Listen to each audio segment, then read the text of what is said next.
ఆదికాండ 3:6 హవ్వ కోరికలు కలిగిన స్త్రీ. దేవుడిచ్చినటువంటి ఆనందాన్ని అనుభవించడం కన్నా ఇంకా ఏదో తనకు కావాలనే కోరికలు.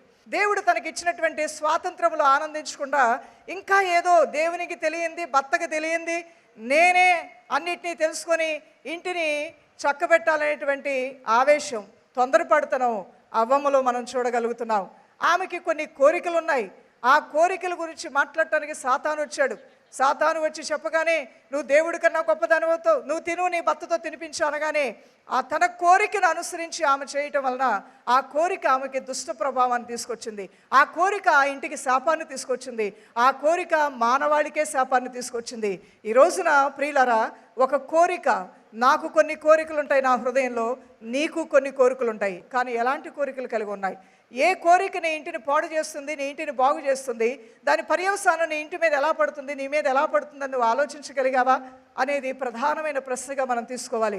అవ్వకి కోరికలు ఉన్నాయి. ఆ కోరిక మంచిది కాకపోవటం వలన దేవునికి దూరం అయిపోయింది. తన భర్తకి ఎంతో అవమానాన్ని, బాధని, మానవాళికే ఎంతో దుఃఖాన్ని తీసుకుని వచ్చింది. ఈరోజు నీ కోరికలు ఏంటో, ఎన్నో కోరికలు నువ్వు కలిగి ఉండవచ్చు. నేను ఒక మాట చెప్తూ ఉంటాను, ఉపవాస ప్రార్థనలో 100 ప్రార్థన అవసరాలు రాయి, దేవుని సన్నిధిలో 100 విధాలుగా ప్రార్థన చేసుకో. చివరికి మాత్రం ఒకటి అడుగు, నీ చిత్తమైతే నా కోరిక నెరవేర్చు, నీ చిత్తమే మేలైన రీతిగా నా పట్ల నెరవేర్చబడును గాక.